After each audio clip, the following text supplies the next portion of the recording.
et peut-être même de nombreuses années sans prendre de vacances. De la même manière, la vie abondante offerte par le Seigneur Jésus-Christ avait aussi un prix, la mort de Jésus, et pour notre part il y a aussi un prix que nous devons payer. Ce passage nous montre les conditions requises pour une vie abondante. Aujourd'hui, je veux vous parler de 3 exigences pour une vie abondante. 1. Débarrassez-vous de tout ce qui est païen dans votre cœur. 10-16. Païen, littéralement une personne qui possède ou vénère de nombreux dieux. Cela fait également référence à l'idolâtrie, qui consiste à donner à quelque chose ou à quelqu'un la place qui appartient à Dieu. Expliquez le verset. C'est une expression qui illustre l'élimination du pécheur. Mais cela nous parle aussi de nous engager envers le Seigneur. Rappelons que la circoncision était un signe d'alliance avec Dieu. Application. Cela signifie susciter la bénédiction de Dieu. Vous devez comprendre que Dieu veut vous bénir, mais votre cœur est rempli de tellement de choses qu'il n'y a pas de place pour Dieu. Par conséquent,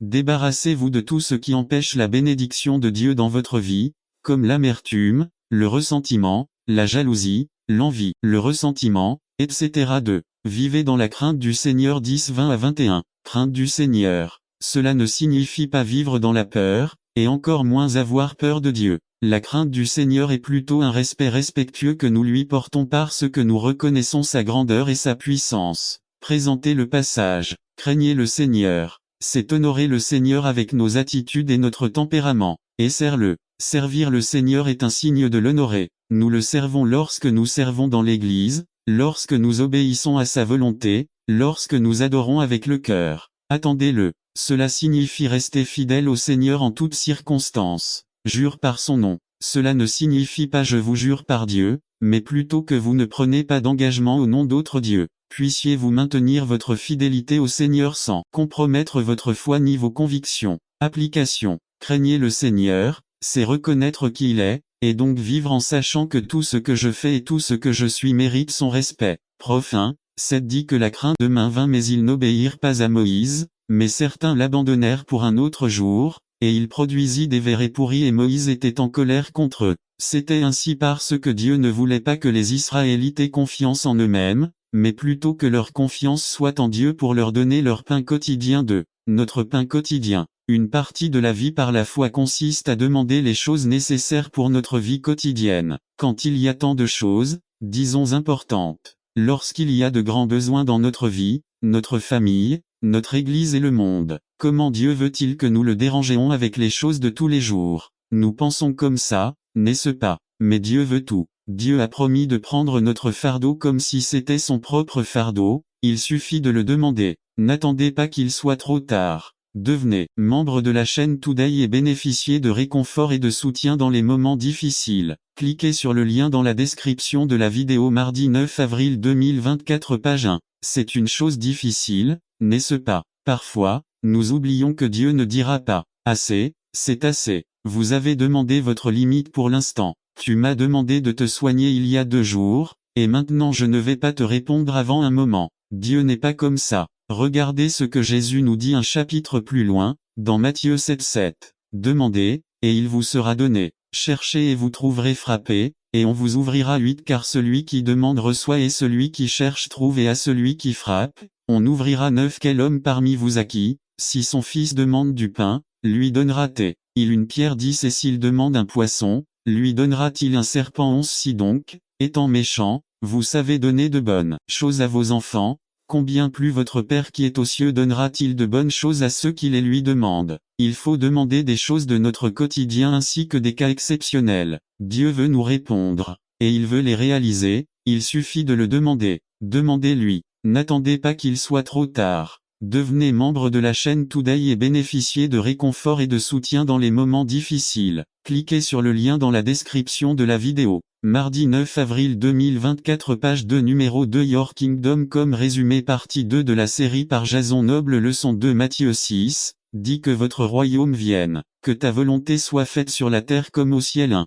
Son royaume votre royaume viendra. Lorsqu'on parle du royaume de Dieu, on peut parler de plusieurs choses. Par exemple, lorsque Jésus a dit, Mt 6:33 mais cherchez d'abord le royaume de Dieu et sa justice, et toutes ces choses vous seront données par surcroît. Cela signifie que les chrétiens doivent regarder vers le ciel, ou se concentrer sur les choses d'en haut céleste et pas terrestre. Une autre signification est, Colin, 13 qui nous a délivrés de la puissance des ténèbres et nous a transférés dans le royaume de son Fils bien-aimé. Notez qu'il est écrit transféré. Cela vient du passé. Bien sûr, nous ne sommes plus au paradis, n'est-ce pas? Alors, que signifie cette signification? Cela signifie que notre nom est transféré dans le livre de la vie, c'est-à-dire que nous sommes déjà des citoyens, il nous suffit d'y arriver. Je pense qu'il fait référence à ce royaume, parce qu'il dit que sa reine vient, c'est-à-dire que même si elle n'est pas là maintenant, elle vient, et nous pouvons le voir. Jésus n'a pas encore établi son royaume. Nous attendons le jour qui accomplira la promesse de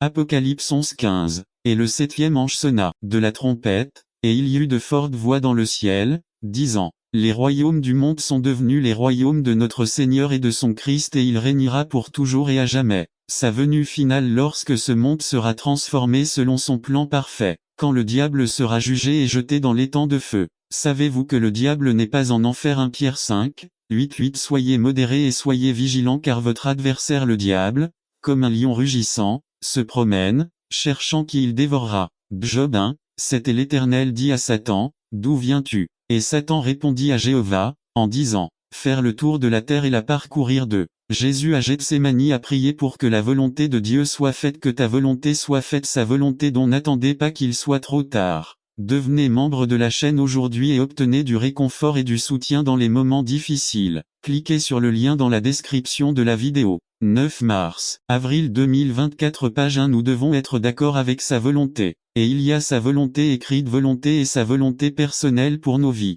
Quand c'est écrit dans sa parole, c'est sa volonté écrite.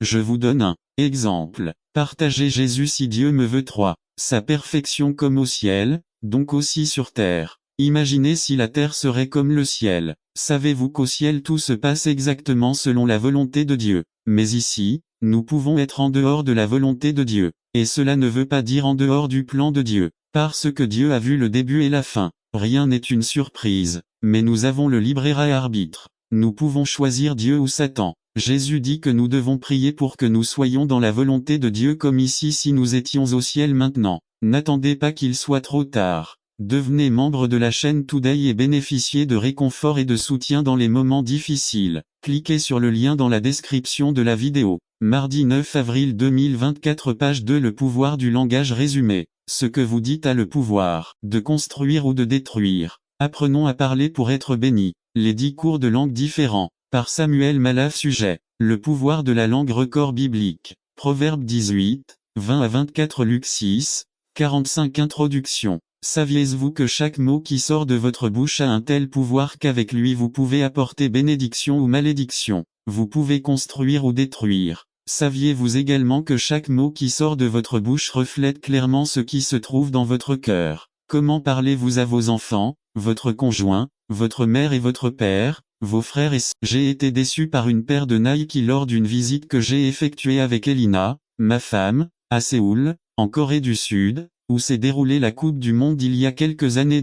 Ils m'ont dit que les plus grandes usines de la marque Nike se trouvaient en Corée et que les baskets y étaient très bon marché. Il arrive que maintenant vous puissiez acheter des Nike à bas prix, mais à cette époque, elles coûtaient plus de $100 la paire. 3. J'ai vu une pancarte indiquant basket Nike, $20. Ah, j'ai dit à Elina, voici ma chance d'acheter une paire de Nike. Ils étaient très jolis. Je les ai portés dans l'avion pour rentrer en Californie pour que tout le monde puisse voir que je portais des Nike 4. Ils étaient blancs avec des rayures vertes, très attrayants. Ils ont attiré beaucoup d'attention. Il m'est arrivé que moins d'un mois après les avoir utilisés, j'ai remarqué qu'ils étaient tout crus d'un côté. Oh, mes fameuses Nike, quelle douleur. 5. J'ai découvert que mes Nike étaient fausses. Quelle victoire durement gagnée. J'avais en fait perdu $20,006. Combien de victoires avez-vous déjà remportées dans votre vie? Combien de Nike? Combien de cris de joie avez-vous poussé pour des victoires pour découvrir en peu de temps que c'était faux? 7. De combien de victoires êtes-vous déjà heureux?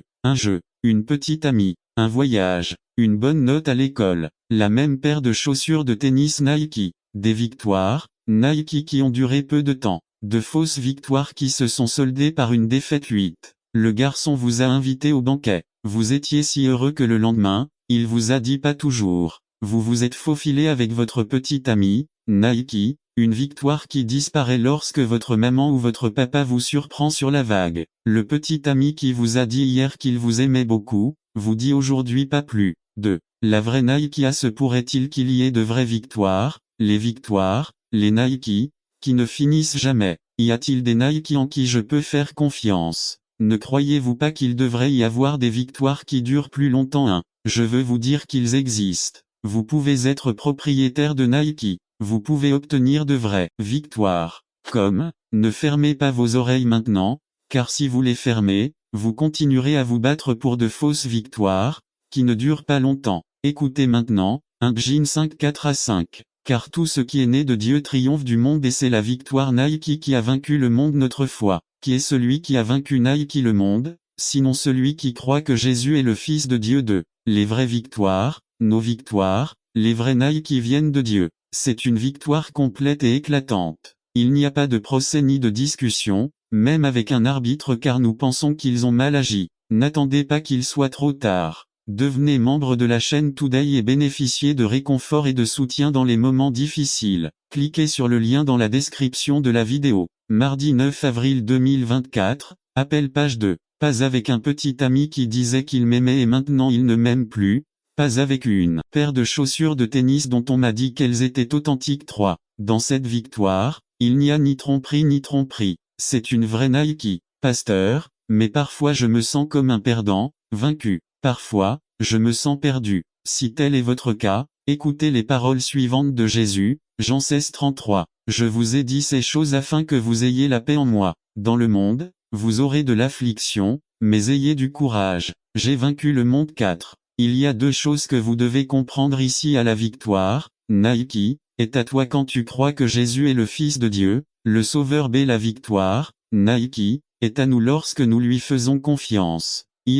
Conclusion. À chaque fois que vous voyez le symbole de la marque Nike, pensez à la croix et à sa signification. Victoire 1. Nike. Notre victoire en Jésus. Même si vous n'avez pas l'argent nécessaire pour acheter une paire de Nike, je veux que vous soyez sûr que vous pouvez toujours avoir des Nike, que vous pouvez toujours être propriétaire de la victoire 2. Au fil du temps, la société Nike a utilisé différentes publicitaires avec différents athlètes, joueurs de tennis, basketteurs, joueurs de baseball, boxeurs, etc. 3. Les athlètes sont utilisés lorsqu'ils sont au sommet de leur carrière. Une fois qu'ils deviennent mauvais, ils les quittent. Cherchent quelqu'un d'autre qui est au sommet de leur talent. La société Nike ne veut pas que quelqu'un la représente qui ne soit pas très excellent dans son domaine 4. Ce qui ne change pas dans les publicités Nike, ce sont les mots à la fin. Just do it. Que signifie faites-le. Cela signifie ne restez pas assis là, levez-vous et faites quelque chose.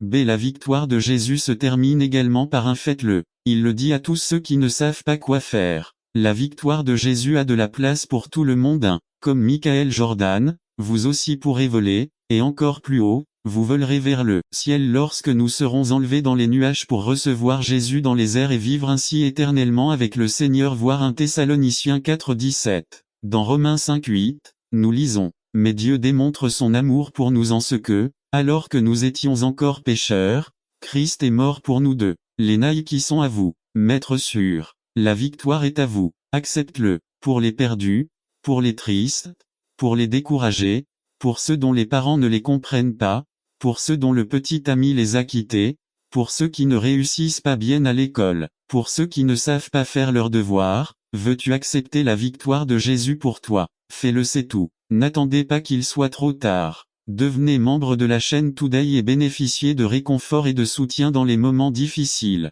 Cliquez sur le lien dans la description de la vidéo 9 Marie. Il dit que sa parole rend les simples sages. L'un des domaines dans lesquels nous avons besoin de la sagesse de Dieu pour prendre des décisions est celui du travail. Concernant le travail, il y a beaucoup de décisions à prendre et parfois nous ne sommes pas très judicieux dans les prises. Certains méprisent le travail au point de dire: regardez si le travail n'est pas quelque chose de terrible qu'ils doivent même vous payer pour le faire. D'autres, de leur côté, idolâtrent le travail au point de tout sacrifier pour lui. En tant que chrétien, il est important de comprendre comment Dieu veut que nous pensions et agissions en matière de travail. Nous pouvons définir le travail comme cet effort mental ou physique visant à accomplir le commandement de Dieu de gouverner la terre, que nous recevions un salaire ou non. Aujourd'hui, nous allons parler de 4 vérités bibliques concernant le travail qui peuvent nous aider à prendre de meilleures décisions à ce sujet. Le travail est une bénédiction. Qui a inventé le travail? Est-ce peut-être l'invention d'une société capitaliste obsédée par l'accumulation de richesses?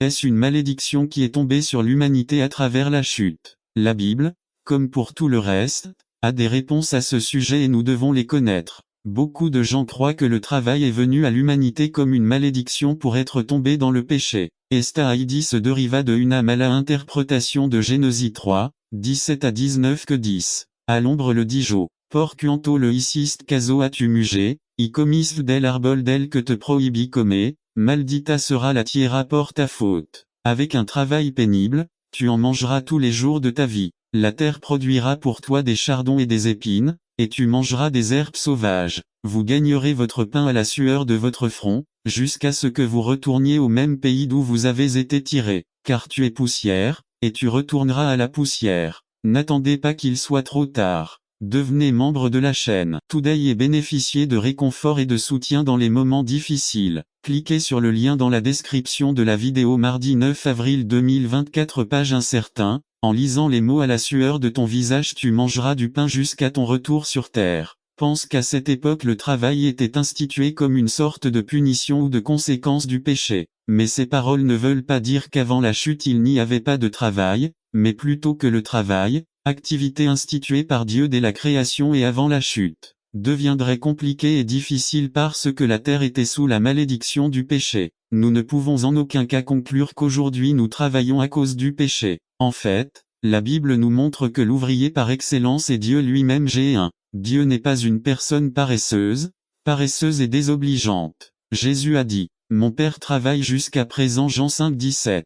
La Bible nous montre également clairement que Dieu a mis Adam, son image, au travail dans le jardin d'Éden, G 2, 15. L'Éternel Dieu prit l'homme et le mit dans le jardin d'Éden pour le cultiver et en prendre soin. Adam n'était pas dans une station balnéaire d'Éden, il travaillait. Comme on le voit, les travaux existaient déjà, avant même l'automne. Bien entendu, la chute est venue compliquer les choses. Aujourd'hui, nous faisons de gros efforts et la sueur coule sur nos visages, mais nous n'obtenons que très peu de résultats. La terre était maudite par le péché et asservie à la futilité. Mais il attend sa délivrance lorsque les fils de Dieu seront révélés. Romains 8, 19 à 21. Ne considérons donc pas le travail comme une malédiction, mais plutôt comme une bénédiction. Le travail n'est pas une invention humaine, mais le plan de Dieu pour la vie de ses images. Si vous avez tendance à voir le travail avec une mauvaise attitude, si vous voyez le travail comme votre ennemi ou votre malédiction, vous devez renouveler votre vision avec la vérité biblique. Le travail est une bénédiction. Lorsque nous travaillons, nous reflétons notre Père qui travaille aussi. 2. Le travail est une obligation. Dans 2 Thessaloniciens 3, 11 à 12, il est dit, « Nous avons appris qu'il y en a parmi vous qui sont paresseux, qui ne travaillent à rien et qui ne s'occupent que de ce qui ne leur importe pas. Nous ordonnons et exhortons ces personnes dans le Seigneur Jésus-Christ à se mettre tranquillement au travail pour gagner leur vie. » Il y a eu un problème à Thessalonique. Le problème était que certains membres de la congrégation vivaient dans le désordre. Que faisaient-ils? Ayant la capacité physique et mentale de le faire, ils ne travaillaient pas. Ce n'est pas qu'ils ne pouvaient pas travailler, mais ils ne voulaient pas le faire. L'apôtre exhorte les paresseux et soulève le devoir de travailler. Paul dit que la solution est que en travaillant tranquillement, ils mangent leur propre pain. Et de là vient la fameuse phrase si souvent évoquée. Si quelqu'un ne veut pas travailler, ne mange pas non plus. Pour tous ceux qui ont la capacité physique et mentale de le faire, le travail n'est pas une option. Le travail est un devoir, c'est une obligation. Rappelez-vous, nous parlons de travail, qu'il soit volontaire ou rémunéré. Grâce au travail, nous parvenons à dominer la terre et à gagner notre vie. Dans une autre épître, Paul va jusqu'à dire que celui qui ne prend pas soin de son peuple est pire qu'un incroyant. Il a même renié la foi en refusant de subvenir à ses besoins. 1 Tm 5:8. Il nous est également dit dans Éphésiens 4:8 que celui qui a volé ne doit plus le faire mais doit travailler pour partager avec ceux qui sont dans le besoin. Le travail est obligatoire si nous voulons plaire à Dieu. Le travail n'est donc pas une option pour ceux d'entre nous qui ont les capacités physiques et mentales pour le faire. Ne cherchons pas des moyens de ne pas travailler. Si vous avez tendance à la paresse et à une vie facile, vous devez vous rappeler que le travail est une obligation. Dieu nous veut actifs, diligents et productifs. Le travail n'est pas la vie. N'attendez pas qu'il soit trop tard. Devenez membre de la chaîne Today et bénéficiez de réconfort et de soutien dans les moments difficiles. Cliquez sur le lien dans la description de la vidéo mardi 9 avril 2024 page 2. Pour certains, le problème n'est pas la paresse, mais la place qu'ils accordent au travail. Certains d'entre nous ont du mal à faire passer le travail avant tout. Nous en faisons la raison, le but et le sens de la vie. Il y a des gens pour qui le travail, qu'il soit rémunéré ou non, est la vie. Ils le mettent au-dessus de Dieu, de la famille et de l'Église, de la santé, etc.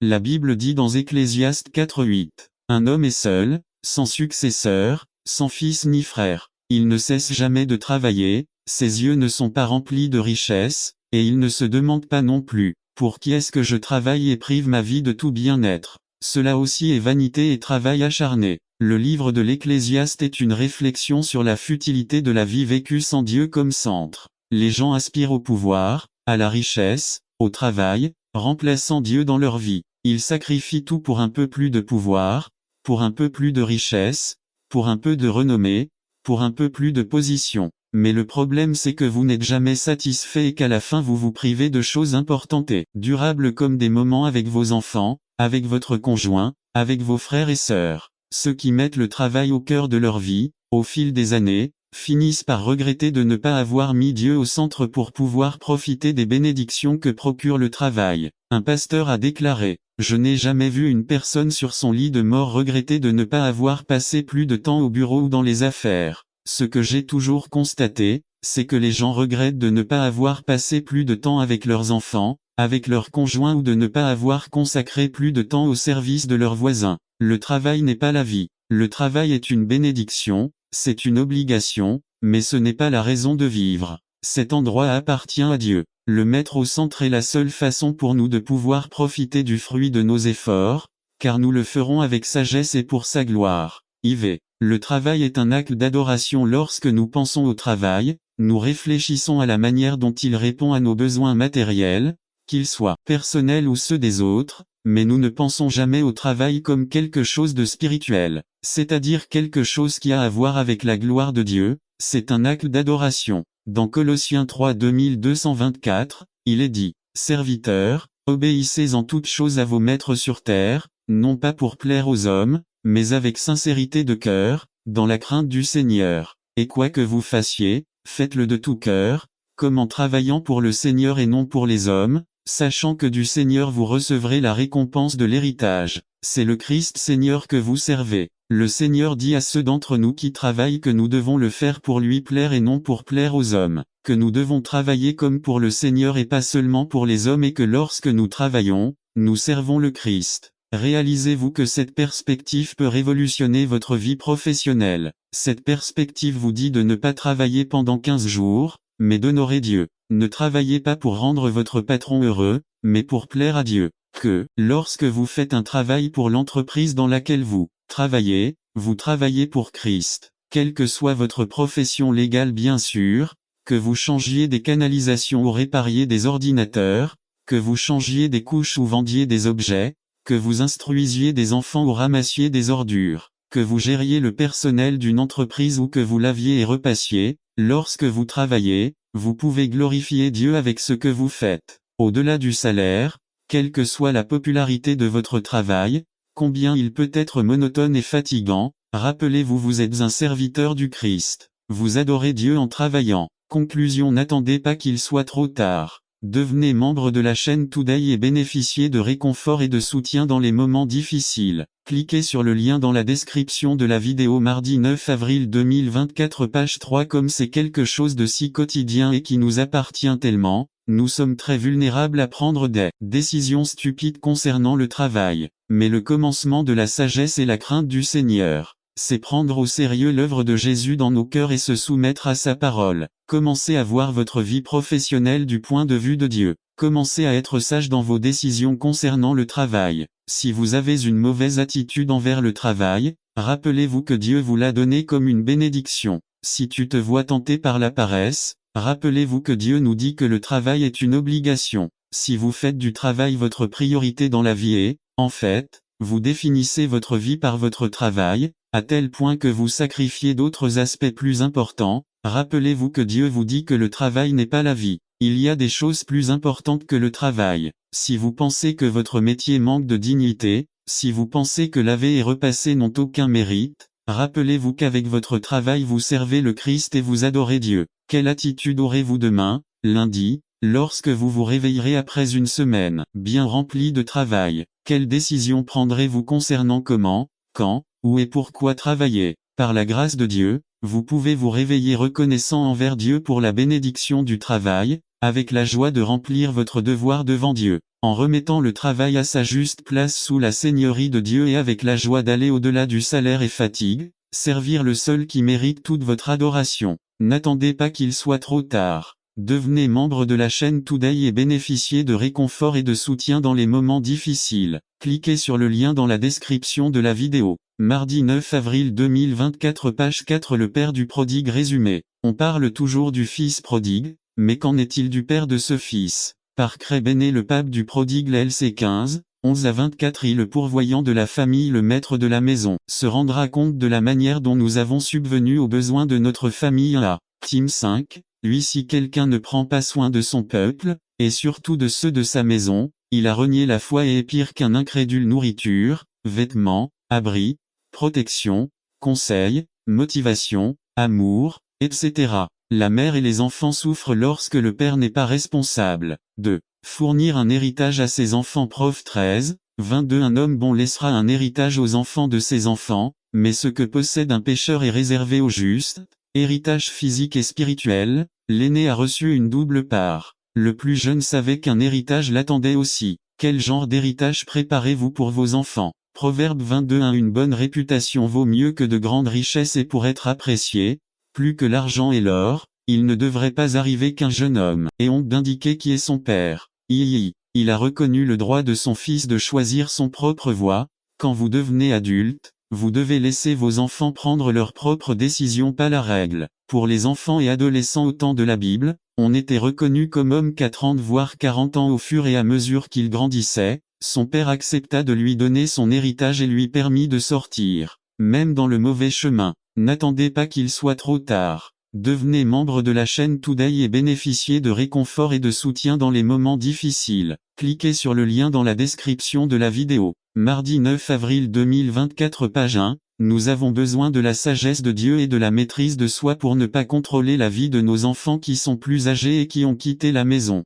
Malgré tout, le père doit assurer à son fils qu'il existe un moyen de sortir de son erreur. Il ou elle doit savoir qu'il ou elle peut rentrer chez lui. Nous ne parlons pas de coutume, mais nous parlons d'être de nouvelles créatures avec une nouvelle vie. IV. Le prêtre chef spirituel de la famille guide la famille dans les choses spirituelles. Isa 38, 19 Celui qui vit, c'est celui qui te remercie, comme je le fais maintenant. Le père fait connaître ta fidélité à ses enfants pour donner un bon exemple. Le fils prodigue, lorsqu'il revint à lui, se souvint de son père et savait qu'il l'aimait et qu'il l'accepterait à nouveau. V. L'intercesseur familial au temps biblique, les parents offraient des sacrifices pour la famille. Job priait chaque jour pour ses enfants. Aujourd'hui, c'est encore le devoir du père d'intercéder pour ses enfants. Lorsque le fils prodigue rentra chez lui, il trouva son père attendant lui. V. Son père avait la foi que son fils allait se repentir et revenir. Vos enfants sont-ils inquiets que leur père prie pour eux? Si il n'a pas réussi le procès ni condamné son fils, le fils est rentré à la maison avec un esprit contrit.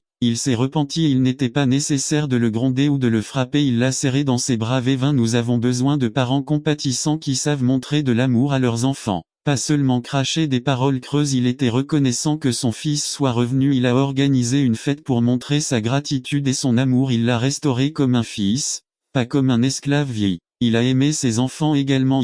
La blague de Mario HDZ. Il n'a pas accordé de faveur particulière à l'un plus qu'à l'autre. N'attendez pas qu'il soit trop tard. Devenez membre de la chaîne Today et bénéficiez de réconfort et de soutien dans les moments difficiles. Cliquez sur le lien dans la description de la vidéo. Tu après 09, 20, 24 page 2 Amaba à los dos hijos en la misma manera. On a pesar de sus error y a pesar de malgastar la herencia, y a le gar a casa cochinada, sin pensar dos veus, le amo accent aigu con el mismo amor que tenia para su fils aîné. N'attendez pas qu'il soit trop tard. Devenez membre de la chaîne Today et bénéficiez de réconfort et de soutien dans les moments difficiles. Cliquez sur le lien dans la description de la vidéo. Mardi 9 avril 2024, page 3. L'Église fidèle jusqu'au bout. Résumé. Il est facile de faire preuve de fidélité quand tout va bien. Le véritable test est de rester fidèle au milieu de l'opposition et de la persécution. Par Craig Bene Smyrna, fidèle jusqu'à la fin. Message numéro 3 de la série, Oreille de l'Église, bouche de Dieu. Celui qui a une oreille, qu'il entende.